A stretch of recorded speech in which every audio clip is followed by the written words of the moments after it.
waxaa galabta garoonka diyaaradaha ka hadaan kana soo degaan Cigaal International Airport ee magaalada Hargeysa si weyn loogu soo dhaweeyay fanaanada caanka ah Hodan Cabdiraxmaan Maxabe Hodan Cabdiraxmaan Dheere waxaana soo dhaweynta fanaanada ka qayb qaadanayay abwaaniin fanaaniin taageerayaasha fanaanad iyo qaybaha kala duwan ee bulshada waxaana madashi lagu soo dhaweynayay fanaanada caanka ah Hodan Cabdiraxmaan halkaas hadal ka jeediyay qaar ka mid ah fanaaniinta iyo abwaaniinta waaweyn ee ku nool Hargeysa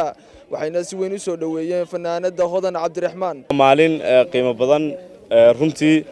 waa maalinta kulmisay fanaaniin badan oo laga yaabo muddo inaanay sararki jirin oo maalin la isugu soo dhamaadeen soo dhaweynta Hodan Cabdiraxmaan Cismaan Maxabe fanaanad ugu qaaliya fanaanadka koox ahaan ugu qaaliya ka shakhsiyad ahaan ugu qaaliya fanaanada in codkeeda wada garanayno dhagaheennana horeba u hantiday oo ku soo guriyo noqotay wal magaaladeedii laakiin xiisahan u qabna darteed iyadoo goorta ay naga tagtay aan aad buu fogeyn ayaan leenahay soo dhawow Hodan soo dhaweynaya walaashay Hodan Cabdiraxmaan Maxabe oo lay soo dhawow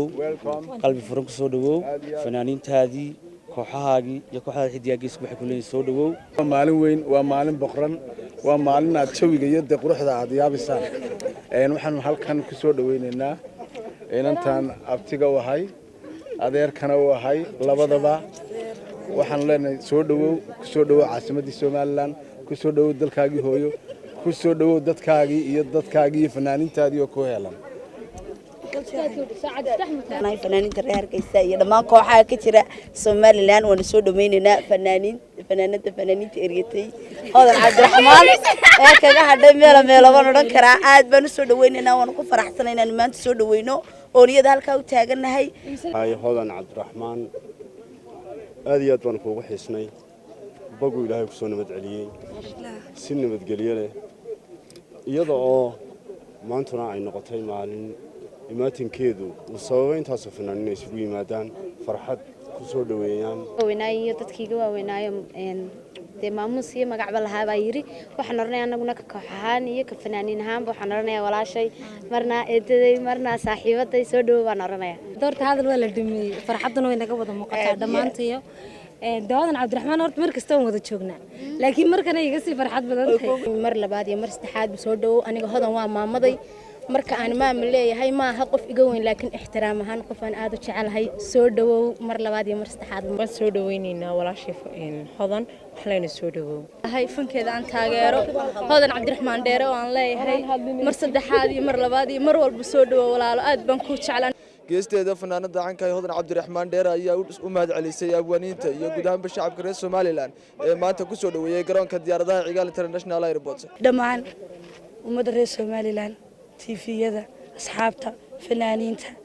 wariyaha wadada ugu horeyso dhamaantiin waxaan leeyahay wad mahadsantiin sida qiimaha iyo qadarinta la igu soo dhaweyseen dhamaan fanaaniinteeda halkan caawiso ugu timiday ama galabta halkan ugu timiday goobta airport-ka waan is wada naqaanay waan is wada aragnay waa asxaabteydii wadadan la cunay wadadan la ceshay wadadan habeen iyo dharaar iyo galab iyo casr iyo maqrib ka warhayo waxaan si gaar ah iyo aad caaw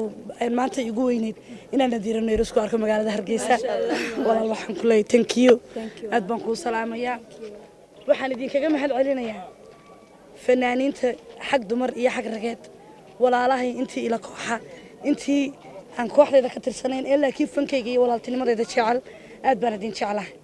mar walba idin jeclahay Hargeysa mar walba waan imaadaa waa hooyigaygi waan sii soconayaa waan soo soconayaa mar kastana sidaan iyo si ka qurux badan oo ka sharaf badan ayaan idinku farxayaa mar walba idin imaado quruxda ay tustaan walaal waan idin jeclahay waa cilmi maxamed cumar ilmo rajo wararka telefishinka badacas